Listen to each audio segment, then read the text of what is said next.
Get over here! Since when is the Lagdou ruins in a volcano? Yeah, there's this is like dungeon meshy. It's like a weird like super dungeon with a whole bunch of different biomes. Oh my god. Really? Yeah. Put him front and center, didn't they? And no one is safe. No one is safe from this. Well then. Then I think we need to try and clear out all of these enemies around us so that nobody can get attacked twice. Yep. The unfortunate thing is that, you know what we could have done? We could have sent Garrick over there to take him out immediately without a warp staff. That's true. I kind of wish we brought that. I didn't realize he had Shadow Shot. Yeah, we didn't bring Erica, so we can't access. And we got another one over there. Thankfully, Oh. thankfully he's walled off. Yeah. So we have the opportunity to at least do something about that. Let me actually look for a second. There's one character, or there's let me see. Lute doesn't have any range tomes on her, does she? Lute does not have any like No. long range, unfortunately. Yeah, unfortunately, like with Shadow Shot, we're just gonna have to like grin and bear it, unfortunately. Yeah. Thankfully, like, I doubt anyone is going to be, like, taken out in one shot from that thing. But it's just something we're gonna have to deal with for a little bit. So how's it going, everybody? Welcome to Floor 9 of, the Lagdou Ruins on Let's Play Fire Emblem Sacred Stones. You know who we are. This is Green Scorpion and the ComicFoil coming at you live. I don't know. And now for 30 minutes of jazz.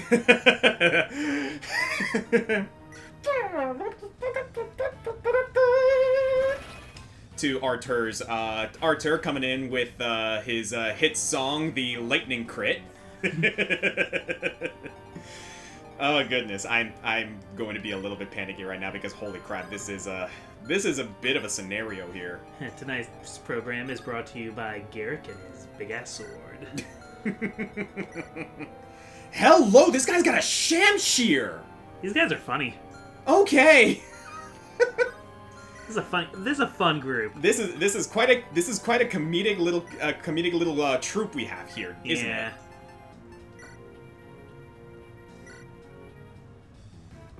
Good old extending staff, extending spear. Go-Go Gadget Extendo Lance. So one thing I've almost done a few times on my own channel as like a stream of consciousness or one of those kind of just like side videos where I talk about something Yeah? is like a top 10 or like a... I don't think I want to do a top 10. I think I want to do it like bracket style of like comparing two at a time of just like characters from things that are stretchy. Huh. I want to determine who's the best stretchy person. Interesting.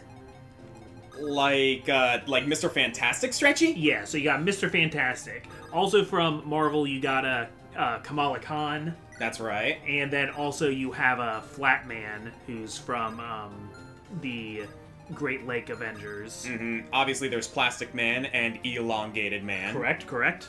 And lesser DC, but from the Static Shock series, we have Rubber Band Man. Oh, yeah! Jake the Dog and Cake the Cat. That's true.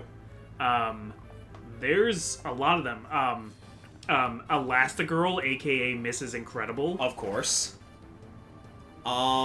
Pretty much every character from ARMS. Yeah.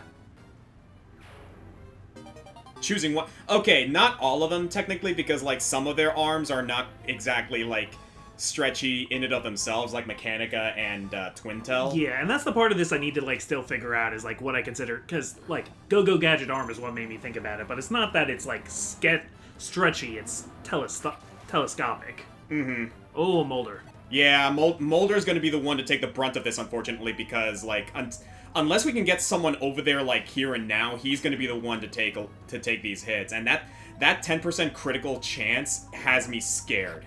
I'm gonna be honest with you. Okay, so it is volcanic floor. Yeah.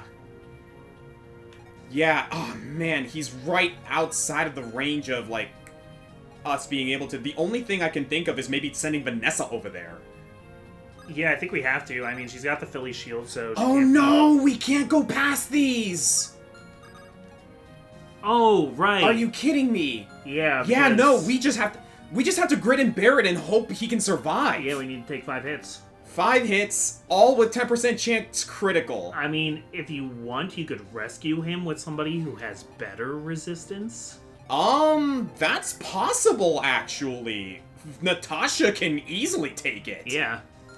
Natasha or Artur. Can Artur rescue him? He cannot. Yeah, it's gonna have to be Natasha. Okay. Yeah, I'm not risking that. So here's what we're gonna do. We're gonna heal him up, and Natasha's gonna rescue. I mean, I'm glad he took the hit at least. What this also tells me is that it doesn't look like anyone else is within kill range. Because if Mulder can take at least 1 hit of that, then we should be good. Anyway, stretchy characters. What are we talking about? So, of course, there's the original Stretch Armstrong toy, which was a toy that you could stretch. He was, like, made of, like, rubber and full of cornstarch. I did not remember that one. That's like a, 80s action figure. Huh. Cool. If you've ever seen the movie Sky High... Yes! One of the bullies was a I remember stretchy him. guy. Mm-hmm. Also, I believe Lilo and Stitch, the animated series, had one of the experiments be a stretchy guy. The Teen Titans villain, what was her name? Like Red Velvet? Madame Rouge. Madame Rouge. Yeah. Mm-hmm. Stretchy. She was cool. I really like her as a villain.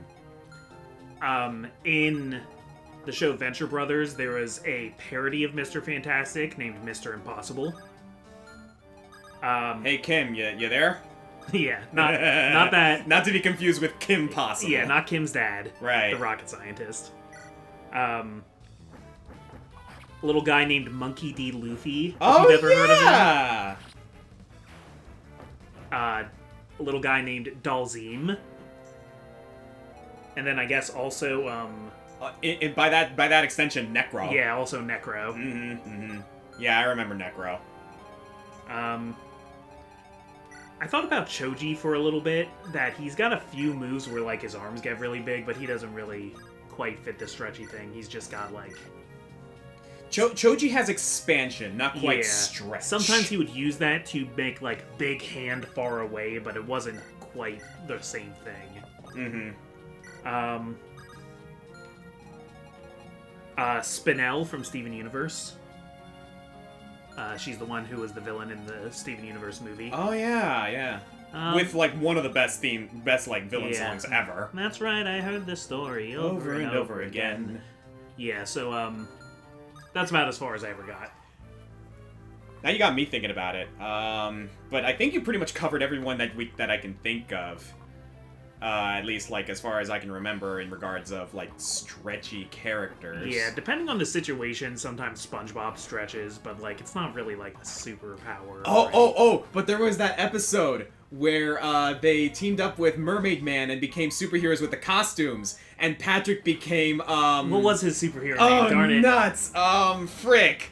What was his name? I can hear him saying, "I'll save you, Quickster," but I can't remember his name. The Elastic Waistband. The Elastic Waistband. There we go. Yep. The Elastic Waistband. Able to stretch his body into fantastic shapes and forms. I can finally touch my toes. I have to say, maybe the, like... Yeah, that was the hard... And, Sandy was a Miss Appear. Yeah, Miss Appear, now you see her, now you don't. Yeah. Does this outfit make me look fat? Gets hit by a boat and flies through the... That whole episode was just really silly, but in my opinion, like, in some of the better ways. Like, that was a fun episode.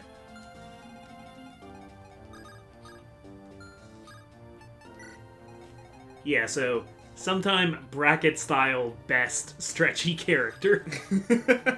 Like a tier list, maybe? No, like, I'm thinking like a tournament. So, like, you start with, like, Oh, Mr. okay, Fantastic okay. versus Plastic Man, which is the better character. And then whoever wins goes to the next round, and... Yeah, why not? Jeez, Garrick. You and your overkill. Okay, so what I'm gonna do here...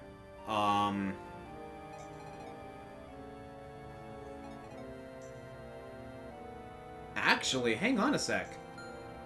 Why has this one not been attacking... I think these guys, like, are triggered by, like, if once we, like, pass a certain threshold. That would make sense.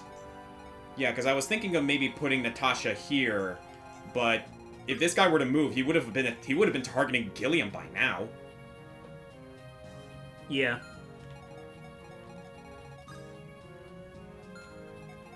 Even so, I'm gonna put her there anyway.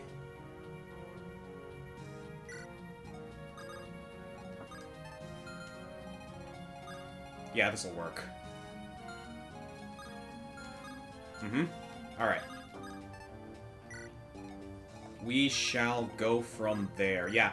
Unfortunately, like, with the shadow shots looming, this is just going to be a situation where we're just going to have to, like, stand our ground for a little bit. Yeah. Thankfully, there's no crit chance on, like... It seems like the mogul's targeting Loot, and Loot has no crit chance against her when it comes to that shadow shot, so...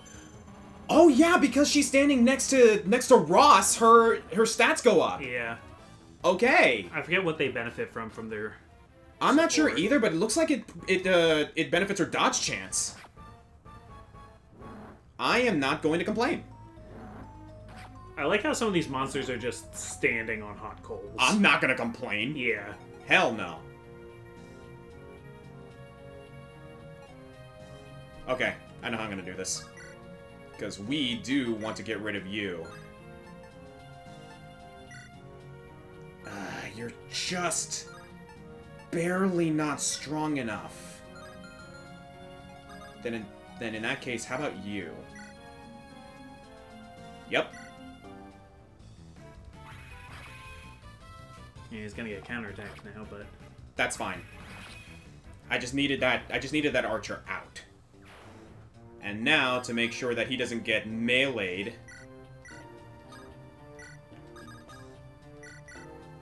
Oh, whoops. My bad. That's okay. Well, Mulder should be able to take one unless it's I ain't chancing it. I'm gonna do this. Okay.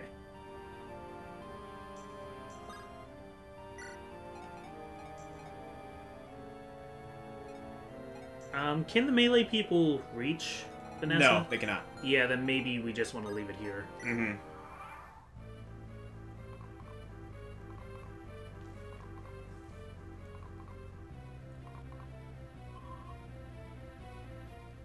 Yeah, he's just gonna continue targeting Loot. I am cool with this. Yeah, no chance to crit, so Loot is... She's even gaining Yeah. levels from it. She got nothing! No. Is she completely maxed out? Close to it. Pretty much, huh. Question. Can those hot coals kill them? I think they can deal the killing blow, yeah. Yeah, she's maxed out in magic and speed. Which I think are two of her highest growth rates, so... Mm-hmm.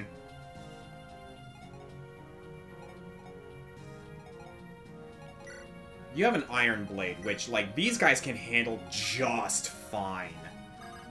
So, Gilliam, you step forward. Equip the Steel Lance. And yeah, he can't go any further, so... Okay, yeah, take Arthur, Drop, drop him, heal and him. then Loot. Bada bing, bada boom, baby! So here's a question for you. In lieu of the whole Stretchy Armstrong thing, Yeah. what are some superpowers that you see in media that you wish you would see more? That's a great question.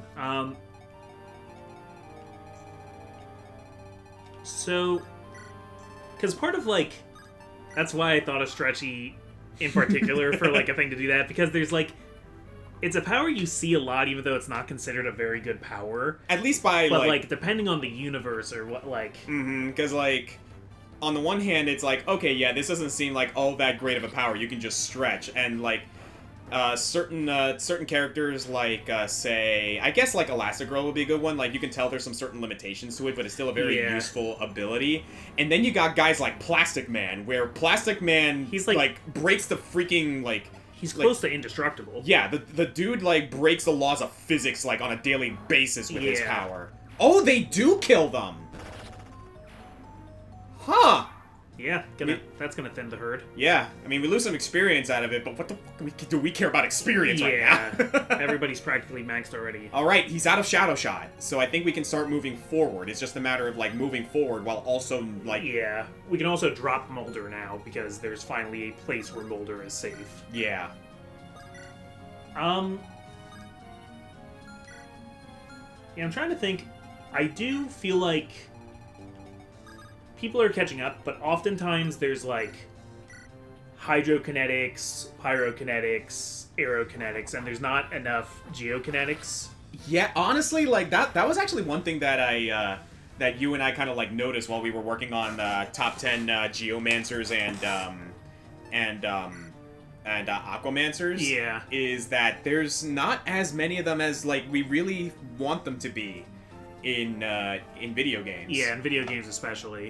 And yeah, honestly, like, Earth is a really awesome power. Yeah, it's... like, I would love to see that utilized more. Like, for classical elements, I think Earth is my favorite. There's so much you could do with that. Earth happens to be the one that I, myself, like, tend to favor the most, though, I suppose, like, in one of those, like, quizzes or like however other people associate with you. A lot of people associate with me with fire. One, Aries sign, and two, your birth sign is fire. Yeah, my sign is fire, and it's the situation of like passionate personality, I guess you could call it. Yeah, like that. Like a lot of people have like kind of associated me with that sort of thing. I'm going to trust Artur can take a steel sword. Yeah. Because right now, the main factor for me is getting that mogul to move. Or to start shooting his shots. And from there, we can kind of, like, let these guys come to us little by little. Okay. But yeah, no, I want more Earth associated characters. Obviously, there's the 10 that we have in our countdown. One of my personal favorite examples, however, is Tremor from Mortal Kombat. Yeah. I think he utilizes it really, really well. And since we've made that video, a lot have come out. Like, we used, like, Tarek, I think, as a league rep. And after that, like, Talia came out, who was really... Who is, like, quintessential, like, I move rocks. She is straight up Earthbender. Yeah.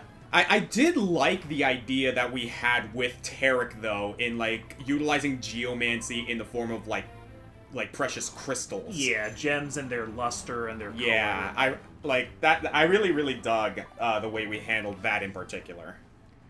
Obviously, like, one of the best examples of that whole idea is Toph.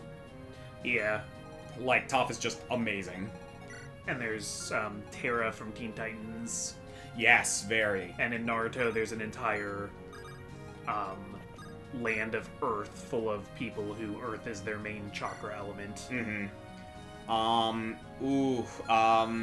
So one in particular that I actually really, really like from Naruto specifically is Yamato, who had the ability to combine earth and water, and he was able to create wood, which, in a way, that's like more delving into like Floromancy, but the way he does it is very much Geo. Yeah. Which is like really, really cool the way he did that. So how would you... Because I think in Naruto it was fire, water, earth, air, lightning were like the 5 core elements in Naruto. Yes, because in their magic system. Yeah, because there is that whole spiel where in certain cultures within Japanese and Chinese, folklore and like their pantheons, lightning is considered one of the natural elements, and that's also where we get the whole like the triangle of magic with fire, lightning, and ice. Yeah. There's also in China, there's like one model of it that's fire, water, air, wood, metal. Yeah, that you're right, because like I think metal is considered a element in certain spaces. But you were gonna ask a question? I wasn't I? How would I categorize something? Oh, okay. So you got there's 5 elements in Naruto. Yeah. And like, oh well, I have like Earth chakra and Water chakra, and I figured out a way to combine that in such a way that I use Wood chakra. So like, do they all have combinations like that? Like.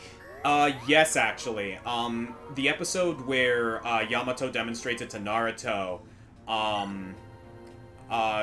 because I remember him explaining that. Yeah, Kakashi calls it Gekkei Genkai. Yeah. Where it's like they actually do have the like certain ninja or wizards in this case have the ability to combine their chakra and like use the different elements. Because it's not like, just. Because, like, it's not just that it's, like, at first when they started talking about Gekkei Genkai, it made it sound like it was just, like, a secret that was held by, like, one family. Mm-hmm. But then it turns out it's also a matter of, like, your chakra types. Yeah. That you might not be able to do it without certain chakra alignments. One antagonist that they mention and, like, they brought up later, which is actually kind of interesting that they waited until Shippuden to explain it, because this character was, like, in previous seasons, was Haku. Because he combined wind and water to create ice. Yeah. So from there, it's just a matter of like, okay, like speculate what other Gekkei Genkai can you combine? Yeah. To like if you combined like earth and lightning, would that give you metal? Or would that give you like magnet? I remember when we were doing frick, what was her name from Tales of Zestiria? Yeah, Parasol Girl. Yeah, her. She apparently Edna. Yeah, she apparently did that, and she made gravity. Yeah, which with was earth and interesting. Air. Earth plus air equals gravity, which. That's at least how it doesn't actually say in the game that that's why she uses gravity, but that always made sense to me. Like, it makes sense in a very, like, metaphysical kind of way. Like, because it's airborne Earth is ground. below you and air is above you. Yeah, so it's like airborne ground. Yeah. Gravity always fascinated me in, like, in certain games. Which, by the way, have you ever played the Kingdom Hearts Kingdom Hearts bonus content, like the first Kingdom Hearts? No, I've played a very random assortment of Kingdom Hearts games. The first Kingdom Hearts had a super boss, like, which was the unknown entity, or like the hooded figure, which was like supposed to be a foreshadow to the later games, and he was supposed to be immune to all magic, but one silly thing that people found is that he is only weak to gravity, and if you use gravity in a certain way, you can absolutely cheese that boss fight. Nice. Okay. Yeah, I wonder why that is. I don't know. Doesn't gravity do, like, percentage damage or something? Is that why? In Final Fantasy it does. In Gravity, it, like, traps you. In Kingdom Hearts. Like, it basically, like, grounds you. It's usually a way to, like, ground, like, airborne enemies. For some reason, the hooded figure... I forget what he's called, but, like, he's weak to it. He's secretly Xemnas. I think is what in continuity is happening there. He's like Xemnas testing Sora. So is that why gravity is affecting him? Is because he's always floating? Oh, there's a lava there. Oops. It's okay. Finally get rid of you.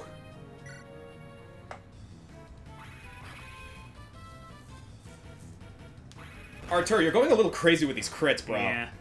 Critting for fun. In Legend of Korra, there was a lot of, like, further forms of bending, how, like... Well, like, from Last Airbender, we already knew about, like, Toph's an earthbender, but she invented metal bending as a more complex version of earthbending. Yes. And, like, lightning bending from firebending. In Legend of Korra, you meet a few people who are lava benders. Yes. And while this is never explained, we only meet 2 of them ever. It's a guy named Gazan, and then we find out Bolin, who's one of Korra's Yeah, I was going to friends, say, can do like, it. he eventually finds out that he can do it. So my theory was always that we know that Bolin, his brother was Mako, who was a firebender. They were the children of, like, people from different countries who had, like, settled together in Bossing Say, I think, during the whole... Because after the 100 Years' War, there were a lot of firebenders living in the colonies in the conquered Earth Kingdom. Yeah. And the comics gets into this a lot of, like, figuring out what to do with this land now that there's people from both countries living in it. Mm-hmm. So I always thought perhaps part of what allows somebody to lava bend is being an earthbender, but who also has some firebending prowess in their background. Yeah. In their genes or something like that. Mm-hmm. Because they treat it like it's like not something you can train to do, it's like a 1 in a million skill. But it would make sense to me if it was kind of like because it was earth plus fire. That actually reminds me, you want to know something that I wish they kind of utilized a little more? Yeah. You remember that episode where they were in the prison, right? And what's it called? They had that scenario where... In the Boiling Rock? The Boiling Rock, that's it. And, like, they had the scenario where, like, they were able to save all the Earthbenders by getting coal. That's not the that's Boiling Rock. Earlier. But Yeah, no, yeah. Not the Boiling Rock. The that place, like the island where they trapped all the Earthbenders on a metal island, basically. Yes. And that was before anybody knew about metal bending, so that wasn't an option. I'm surprised no one. I'm surprised no one later had the idea of, hey, Zuko, you're a firebender. Let's get a bunch of coal. You can heat up the fire, and then suddenly Toph can go fling it at the enemy. Yeah. Which I guess she kind of does. Like, there's that one part in the last episode where, or like this first part of the last episode where she's like. She, like, knocks down like, the door and then, like, forms it into armor. And... No. I'm talking about, like, when she's, like, shooting flaming rocks, pretending to be the Fire Lord. Lord. When she's... Flaming melons, because she's the Melon Lord. She's the Melon Lord, yeah. Oh, man. Avatar was a great show, man. Yeah. It is still one of my favorite shows of all time. I think they couldn't have done that for the same reason that Sokka can't, like, go ham on people with his sword, because, like, the show doesn't want to be that violent. But every once in a while, they would have something like Zahir, like, airbending the breath out of the Earth Queen's body. I was going to say, I mean, I guess Korra, like, was not afraid to get a little more hardcore. Because it's okay when the villains do it. Mm-hmm. And it can only be, like, once or twice for, like, shock. And it needs to be, like, treated with gravity. But you can't have... Yeah. It's, like, it's kind of helpful that Zuko didn't join the good guys officially until the end, because you can't, like, have the good guys hitting people with fire. That is, like, a big, like, ratings thing. It's the same reason why in, the first TMNT cartoon, the Foot Clan ninjas were all made into robots. Because that way the turtles could slice them up and beat them apart and stuff, and it was fine because they were robots. Oh, jeez. Okay. Because you gotta imagine the writers were like, oh man, we got these guys with cool weapons and swords and stuff, but, like, we're not allowed to kill people. What do we do? There was a game or a cartoon or something that did that. Ah, nuts. Okay, I remember there was a ratings debacle with a certain game, and they made the enemies into, like, artificial, like, robots or something in order to bring the rating down. You know what I'm talking about, That right? sounds familiar. Oh, it was Superman 64! Okay, yeah. Yeah, Superman 64. They made it a virtual world because, like, Warner Brothers didn't want Superman beating up real people, so they made it a simulation. Yeah. Which is fair. Superman wouldn't kill anybody. He wouldn't, but it's like, oh, wait, this is a video game. People are going to try that. Even, like, in the Injustice games, like, it has to happen in a separate universe. Otherwise, Superman wouldn't be doing fatalities on people. Gosh, why? How the hell did I come up with Superman 64 of all things? Oh, jeez, that game was... Superman 64, great game. I would like a copy of it. Actually, though? Yeah, that would be a fun one to own in the collection. I have Atari for the 2600. Fair enough. Fair enough.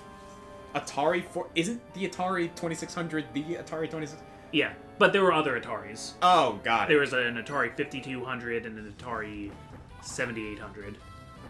Or is it... I think it's 7800. Mm-hmm. But the one everybody calls Atari is the Atari 2600. Right, right. Man, where was the Nintendo 32? Yeah. I mean, the Nintendo 64 was originally going to be the Nintendo Ultra 64, because it was going to be like Nintendo, Super Nintendo, Ultra Nintendo. Huh. And then they were like, oh, this is too wordy, but they wanted 64 because at that time it was all about the bits. It was all about saying how much. So it was a 64-bit. Yeah. The TurboGrafx 16 and the 32X.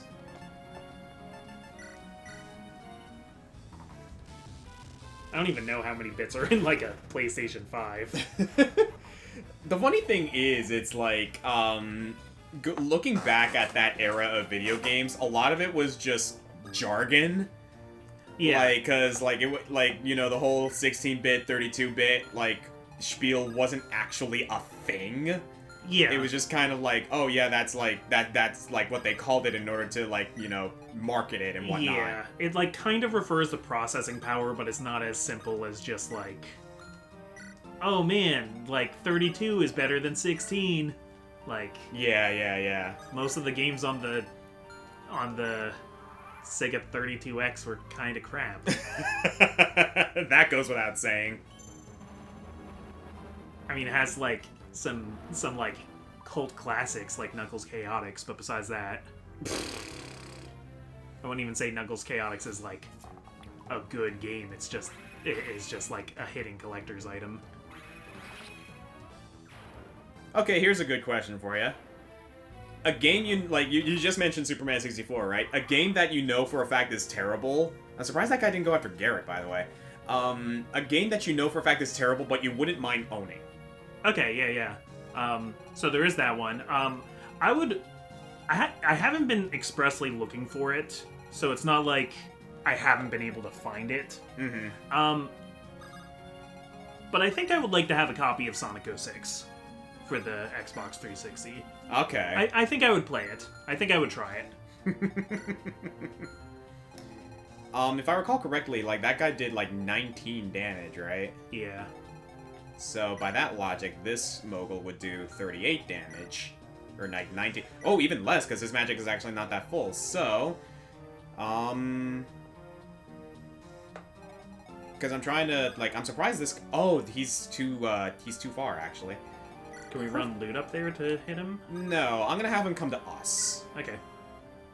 Because only one of those moguls can reach Vanessa with that shadow shot right now. So, what I'm probably gonna do is I'm just gonna put Vanessa on bait duty. Yeah.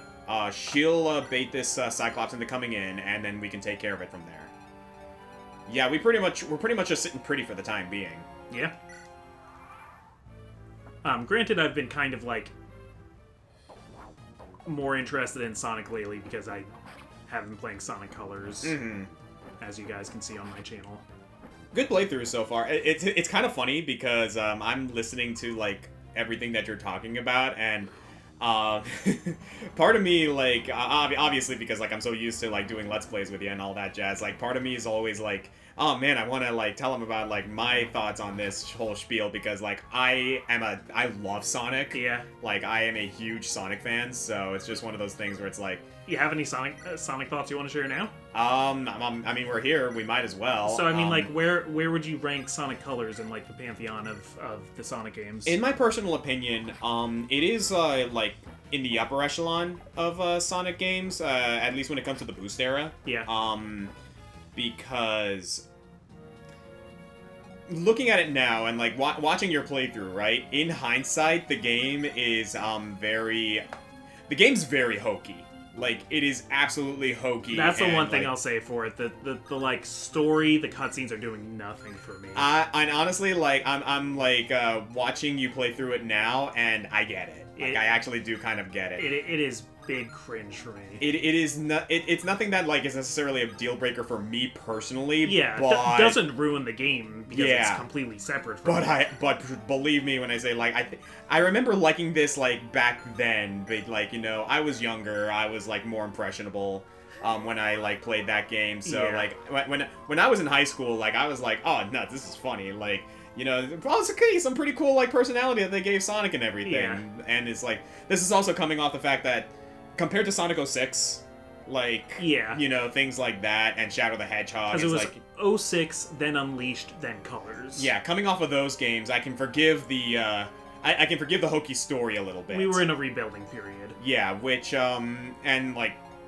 going forward with that as well is the fact that, you know, you can definitely tell that the developers and the writers were starting to improve as the days went on, because like they started getting a little bit more I guess a little bit better when with the writing when it came to Generations, and then that would eventually, I remember you talking about this, eventually led us to Frontiers, which has great writing.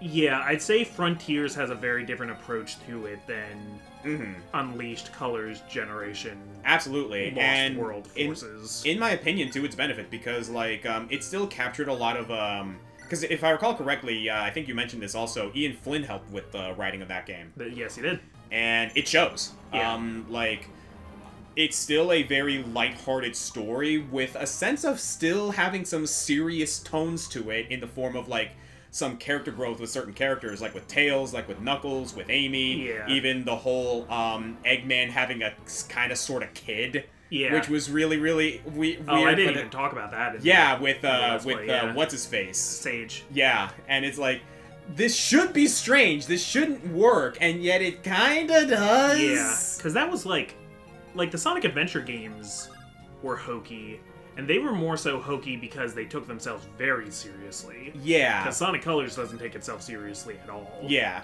but even then, like Sonic Adventure 2 was that kind of game that was hokey because it took itself seriously, but that also kind of led up to the games having, like, that, particularly Sonic Adventure 2, having moments where their writing has, like, that opportunity to really shine. Because probably my favorite example is when Eggman outsmarts Sonic and Tails. That's one of my favorites too. I know like, the one dude, you're talking about. Absolutely amazing, that moment. With the like, how did you know it was fake? Tails? Because you just told me.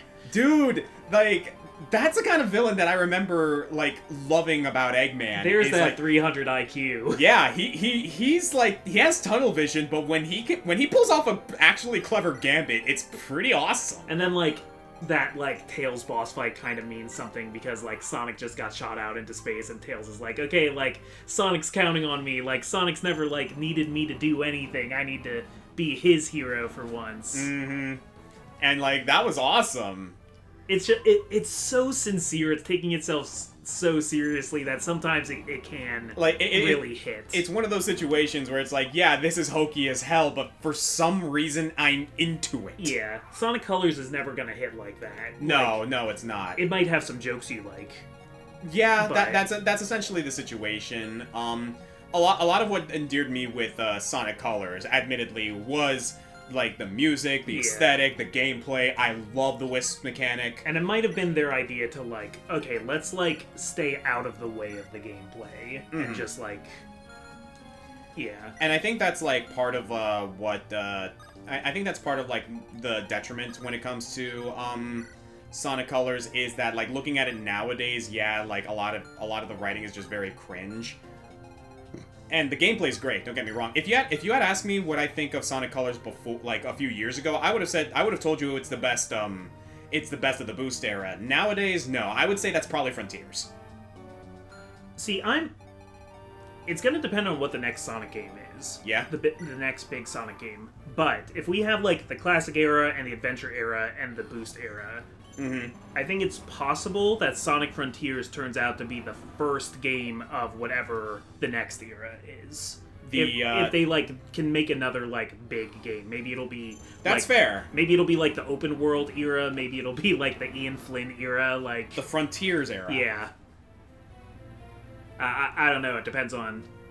That is fair. I'll grant you that. Sonic also has a track record of like finding something that works, then doing something radically different in the next game. That is also fair. Where everybody was like, "Oh, Generations, we love this. This is awesome. Can't wait for the next one." And then you get Sonic Lost Worlds, and like, what are you doing? No, you had it. We liked this. And that's kind of funny you mentioned that too, because my personal favorite Sonic game of all time is Mania.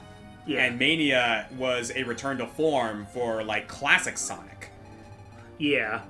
And I liked it that way, like, you know, because like. This is obviously nostalgia talking because, like, you know, Sonic Mania is clearly playing with the themings of like what made me fall in love with Sonic in the first place, and that was awakening my childhood to, like, you know, the good old platforming action and like momentum-based like gameplay that I knew and loved since I was a kid. It's a classic Sonic game that happened to come out during the Boost era. Yeah, and to this day, it is still my favorite Sonic game. Like, do I think Frontiers is a better game? Probably, but okay. I haven't actually played Frontiers yet. I just have like watched cutscenes and stuff. I have opinions on the story, but I can't really have opinions on the game yet. The game's fantastic. I will say this. Like, I'm sorry, beating up a big giant kaiju robot to like heavy metal screamo music is just absolutely like cathartic as hell. Yeah. I loved it. I hear it's very hype. It's super amazing. That being said, I think Frontiers is more ambitious. And the ambitious plans and, like, the ideas that they tried to, like, implement worked. I think Mania's cleaner. Yeah. Yeah, I think that's a good way to put it. It's, like, maybe it doesn't, like, reach the same level of hype as, Frontiers. Obviously not. But like, if I want something that's, like, consistent, clean, like, reliable, I'm gonna play Mania. Like, I can pick up that game at any point, and I know for a fact I'm gonna have a good time. Like, are you going to, like, would you rather have, like, 2 perfect strawberries or, like, 10 strawberries, but some of them might be a little bruised? Yeah, yeah. And that perfect strawberry, mwah. And Mania is a strawberry covered in, like, caramel and nougat, dude. Like, delicious and absolutely hype and amazing. You got nougat on the mind lately. We were talking about nougat before we started. Only because your dog's name is Nugget, and we were talking about sweets earlier. Yeah.